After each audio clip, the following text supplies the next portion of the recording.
ভারতের প্রধানমন্ত্রী নরেন্দ্র মোদী আপনাদের সঙ্গে আমরা জানতে পারছি যে চেয়ারম্যানকে ফোন দিয়েছেন, ফোনে কি কথা হয়েছে তোমার সঙ্গে?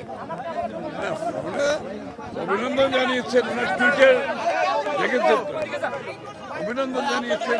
কাজ করতে চাই বাংলাদেশের সাথে, বাংলাদেশের যে সম্পর্ক ইমপ্রুভ করতে চাই এবং আগামী দিনের দুই দেশের মধ্যে সম্পর্ক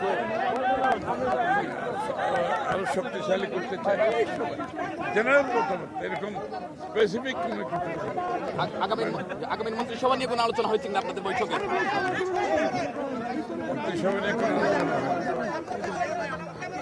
এমনি আপনাদের জাতীয় সরকার গঠনের কথা বলেছেন, আগে আপনাদের ইশতেহারে এটা ছিল, চেয়ারম্যানও বলেছেন, আপনারা বলেছেন। আমাদের সাথে যুগপথে যারা আন্দোলনে ছিল তাদেরকে সাথে রেখে আমাদের 31 দফা বাস্তবায়ন এবং জাতীয় সরকার গঠন করা।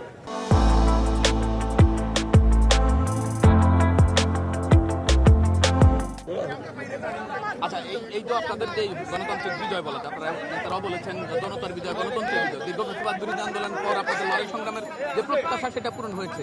আপনারা যে ফলাফল এখন পর্যন্ত বেসরকারিভাবে পেয়েছেন, এটা আপনাদের প্রত্যাশিত ছিল? একটা কথা বুঝতে হবে যে বাংলাদেশের, এই কথাটা আমি প্রতিনিয়ত বলে যাচ্ছি, বাংলাদেশের যে কোনো কঠিন সময়, যে কোনো ক্রান্তি লগ্নে বাংলাদেশের মানুষ বারবার বাংলাদেশ জাতীয়তাবাদী দলের উপর আস্থা রেখেছে। এবারও সেই কাজটা বাংলাদেশের মানুষ বাংলাদেশ জাতীয়তাবাদী দল এবং তার নেতৃত্বের উপর আবারও আস্থা রেখেছে। বিগত দিনও ক্রান্তি লগ্নে কঠিন সময়ে যখনই আসছে সেটা বিএনপির উপর আস্থা রেখেছে। এবারও তারা তাই করেছে, কারণ তারা জানে একমাত্র বিএনপির মাধ্যমে যে কঠিন সময় থেকে আমাদের উত্তরণ ঘটাতে হলে বিএনপির মাধ্যমে সেটা করতে হবে, বিএনপির নেতৃত্বের মাধ্যমে সেটা করতে হবে। এবং বিএনপির নেতৃত্বে তারেক রহমান সাহেব উনি যে পরিকল্পনার কথা বলেছেন, যে প্ল্যানের কথা বলেছেন, এটা বাংলাদেশের জনগণ এটার উপর আস্থা রেখেছে। আমরা জয়ী হয়েছে বলছি না, কিন্তু আমরা বলছি আমরা বাংলাদেশের জনগণের আস্থা অর্জন করেছি। জয়ী হয়েছে একথা বলতে চাই না, বাংলাদেশের জনগণের আস্থা অর্জন করেছে, আস্থাটা রাখতে হবে। এটা অনেক বিশাল কাজ, আপনারা সবাই দোয়া করবেন।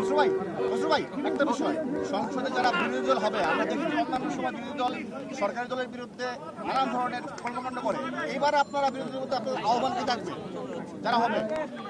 আপনার রাজনৈতিক শিষ্টাচারের মাধ্যমে যত বেশি রাজনৈতিক শিষ্টাচারের মাধ্যমে আপনি আপনার রাজনৈতিক কর্মকাণ্ড পরিচালনা করবেন, গণতন্ত্র অত শক্তিশালী হবে।